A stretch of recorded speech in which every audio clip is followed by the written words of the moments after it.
Kejaksaan Agung telah menahan mantan Kepala Badan Gizi Nasional Dadan Hindayana. Tapi kini giliran nasib ribuan motor listrik yang diduga dibeli dari uang program makan bergizi gratis yang menjadi sorotan masyarakat.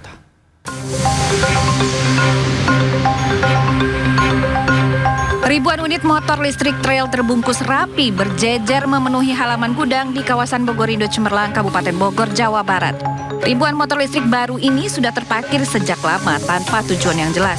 Motor-motor diduga dipesan oleh Dadan Hindayana ketika ia masih menjadi nahkoda di Badan Gizi Nasional. Jangankan dikendarai, motor-motor listrik ini bahkan seolah belum pernah disentuh. Sebelumnya ribuan motor listrik hendak disebar ke SPPG di seluruh Indonesia. Pesanan disebut mencapai puluhan ribu unit dan sudah dipesan sejak tahun lalu. Namun hingga kini belum ada kejelasan terkait nasib dari motor listrik BGN. Sebelumnya, Kejaksaan Agung telah menetapkan mantan Kepala BGN Dadan Hindayana, Wakil Kepala Badan Gizi Nasional Sony Sanjaya, dan satu Wakil Kepala BGN lainnya, Ludwig Pusung, sebagai tersangka.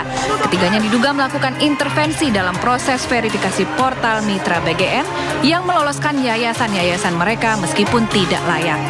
Dari Kabupaten Bogor, Jawa Barat, Cahyat Supriyatna, iNews melaporkan. Kita beralih ke informasi lainnya, pemirsa. Bupati Muara Enim Edison tersangka kasus dugaan suap pengadaan barang di Muara Enim tiba di gedung KPK. Edison tiba di KPK bersama tersangka lain untuk menjalani pemeriksaan dalam perkara dugaan suap dan gratifikasi pengadaan barang.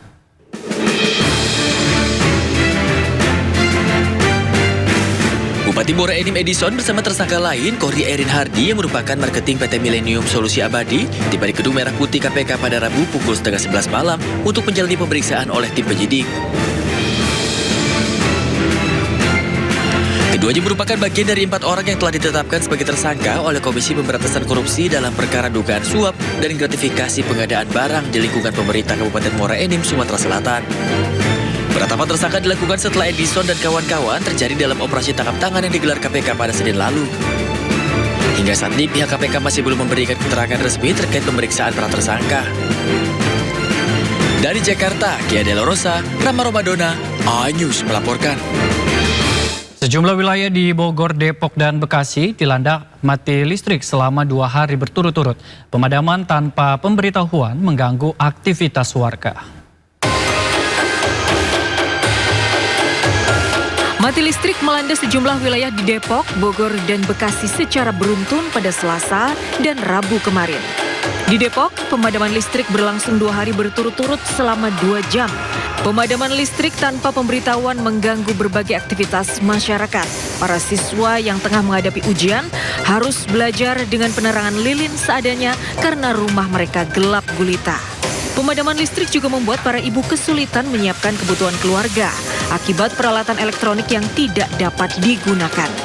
Lumayan ya, banyak aktivitas yang tertunda jadinya. Kayak tadinya mau jemput anak kan antar jemput biasanya pakai sepeda listrik. Ini sepeda listrik tadi malam mau dicas mati lampu, pagi ini mau dicas mati lampu juga, jadi ya terlambat jadinya jemputnya. Ada pemberitahuan nggak sih dari PLN?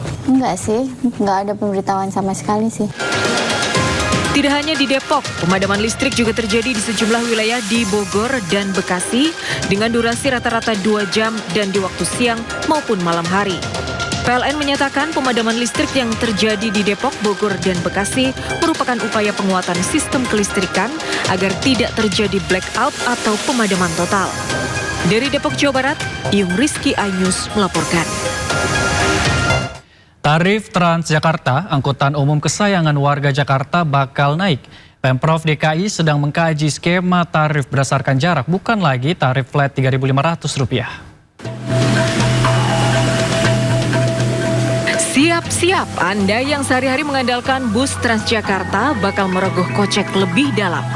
Pemprov DKI Jakarta tengah mengkaji skema tarif baru, bukan lagi flat Rp3.500 seperti saat ini, tapi berdasarkan jarak tempuh. Perubahan tarif terutama akan dikenakan bagi bus Trans Jabodetabek, terutama untuk rute-rute jauh dengan jarak tempuh di atas 100 km. Seperti rute Blok M Bandara Soekarno-Hatta dan rute Blok M Bogor. Nantinya meski tarif Trans Jabodetabek naik, Pemprov DKI Jakarta tetap akan memberikan subsidi agar tarif baru tidak memberatkan masyarakat. Gubernur DKI Jakarta Pramono Anung optimis kenaikan harga Pertamax membuat masyarakat tetap setia menggunakan transportasi umum. Akan ada beberapa perlu penyesuaian. Salah satunya adalah dari Blok M ke Soekarno-Hatta. Blok M ke Soekarno-Hatta kan sekarang 3.500. Koper juga bisa naik ke bus. Maka dibandingkan dengan Damri yang paling murah kan 80.000.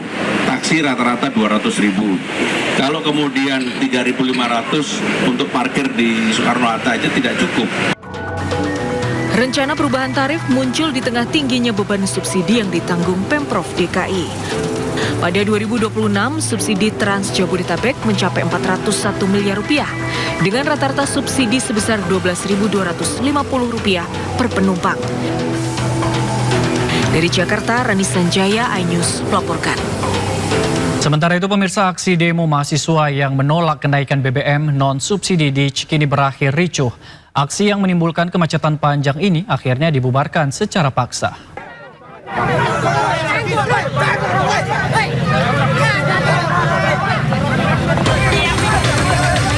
Aksi unjuk rasa menolak kenaikan BBM non-subsidi di Jalan Cikini Raya Menteng, Jakarta berujung ricuh. Kericuhan lewat aksi adu mulut antara sejumlah mahasiswa dengan petugas disertai saling tarik dan dorong. Tak hanya memblokade separuh badan jalan dengan membakar ban bekas, massa bahkan sempat berusaha menghadang sebuah mobil dinas TNI yang akan melintas. Polisi pun akhirnya berhasil meloloskan mobil tersebut setelah memukul mundur massa. Mungkin hari ini yang naik cuman Pertamax, tapi tidak menutup kemungkinan ketika Pertalite mengalami kelangkaan, masyarakat Indonesia akan beralih ke Pertamax. Nah, itu yang pertama. Dan yang kedua terkait dengan masalah melemahnya nilai tukar rupiah terhadap dolar. Polisi akhirnya membubarkan aksi demonstrasi ini secara paksa. Akibat aksi ini, arus lalu lintas dari arah Tugu Tani menuju Jalan Diponegoro sempat mengalami kemacetan yang cukup panjang. Dari Jakarta, Rani Sanjaya, iNews melaporkan. Setelah harga BBM Pertamax naik, pengendara terutama pemotor berbondong-bondong beralih ke BBM Pertalite. Namun fenomena tersebut menurut ahli bisa membuat beban subsidi energi membengkak dan mengancam keuangan negara.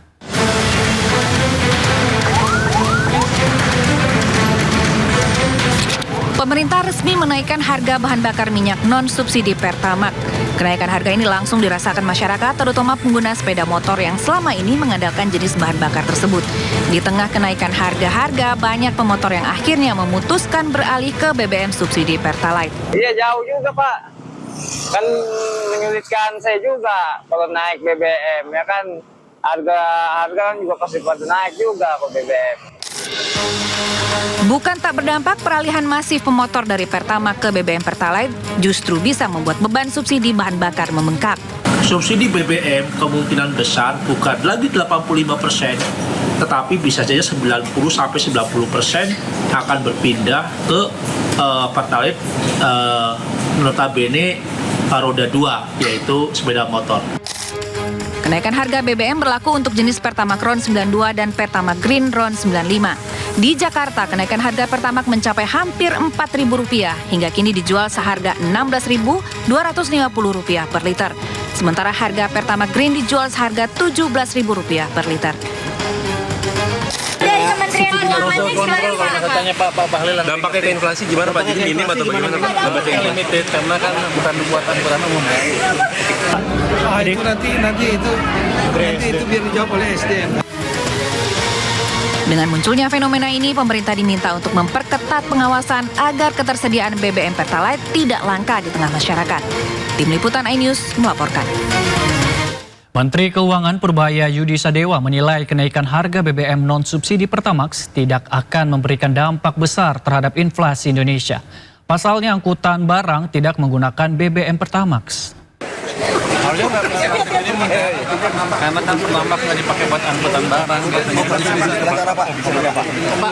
dampaknya Lanjut Pak. Pertalite subsidi tidak dibuat. Maksudnya dampaknya minim atau bagaimana Pak? Pak, tapi kalau dari Kementerian Keuangan kontrol kalau katanya Pak Bahlil. Dampaknya ke inflasi gimana Pak? Jadi minim atau bagaimana Pak? Dampaknya limited karena kan bukan buatan umum. Terus pemerintah akan barang juga nggak pakai ada stimulus lagi. Sementara itu, Presiden Prabowo Subianto mengingatkan para pengusaha muda agar tidak hanya berorientasi pada keuntungan pribadi, tetapi juga harus ikut berkontribusi terhadap kemajuan bangsa. Prabowo menegaskan bahwa pengusaha memiliki peran penting dalam menentukan masa depan Indonesia karena menjadi pihak yang menciptakan lapangan pekerjaan dan menggerakkan roda perekonomian. Oleh karena itu, Prabowo meminta para pengusaha memanfaatkan kekayaan yang diperoleh untuk membantu membangun masyarakat dan memperkuat ekonomi nasional. Menurut Prabowo, kekayaan yang diperoleh dari aktivitas bisnis di Indonesia seharusnya kembali memberikan manfaat bagi rakyat dan pembangunan nasional. Ia mengingatkan bahwa kemajuan bangsa akan sulit terwujud apabila para pemilik modal lebih memilih memindahkan kekayaannya ke luar negeri tanpa memperhatikan kondisi masyarakat dalam negeri. Tapi kalau saudara kaya raya, habis itu kekayaannya kau bawa lari di luar negeri dan kau tidak peduli dengan rakyat sekitarmu, ya masa depan bangsa kita tidak akan baik. Bangsa kita baik karena nilai-nilai bangsa kita. Para pengusaha kunci dari kebangkitan suatu bangsa. Saudara yang akan menciptakan lapangan kerja.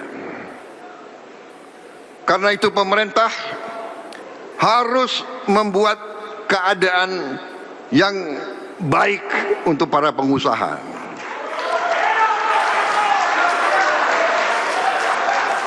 Keadaan yang baik itu antara lain hukum harus kita tegakkan. Kementerian Usaha Mikro Kecil dan Menengah atau UMKM menargetkan 10 juta wirausaha baru hingga tahun 2029. Hal ini merupakan bagian dari upaya pemerintah untuk meningkatkan rasio kewirausahaan nasional serta memperluas penyerapan tenaga kerja.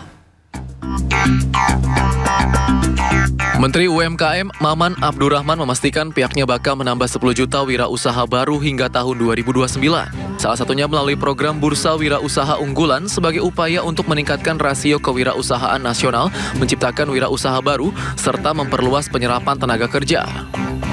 Program ini diharapkan memudahkan generasi muda, calon wirausaha, pelaku UMKM, dan pengusaha mengakses berbagai layanan pengembangan usaha secara terintegrasi mulai dari peningkatan kapasitas, legalitas, pembiayaan, hingga perluasan pasar.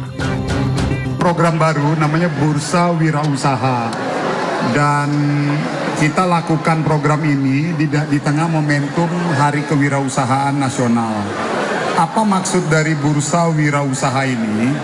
Ini sebetulnya tujuannya kita ingin melakukan upaya pembinaan, pemberdayaan, menciptakan wirausaha-wirausaha muda secara komprehensif.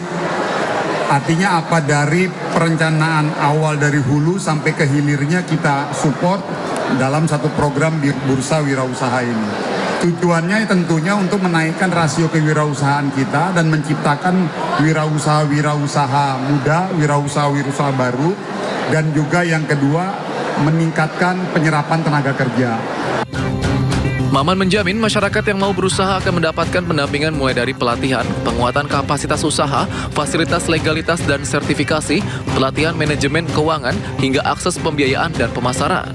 Akses pembiayaan yang difasilitasi mencakup pembiayaan formal melalui perbankan dan kredit usaha rakyat maupun pembiayaan non-formal melalui perusahaan teknologi finansial atau fintech dan mitra lainnya.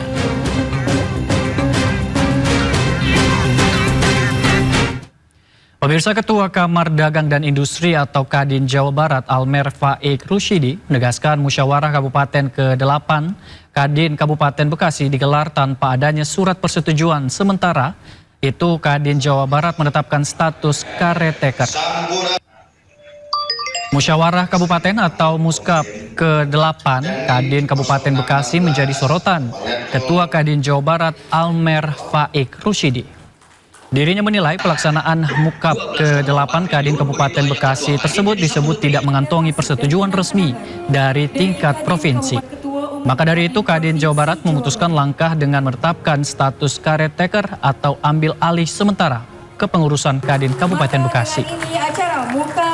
Pihaknya berharap kepada seluruh asosiasi di Kabupaten Bekasi untuk bersama-sama dengan Kadin Provinsi Jawa Barat untuk bisa membangun iklim usaha yang kondusif dengan patuh terhadap ADRT dan PO Kadin.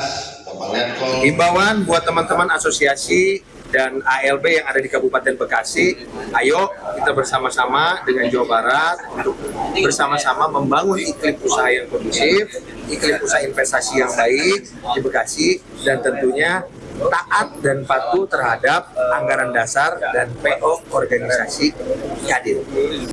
Kembali tutup Selat Hormuz, Iran tegaskan akan menyerang semua kapal yang mencoba menembus blokade di Selat Hormuz. Informasi selengkapnya usai jeda, tetaplah di Sindo Malam.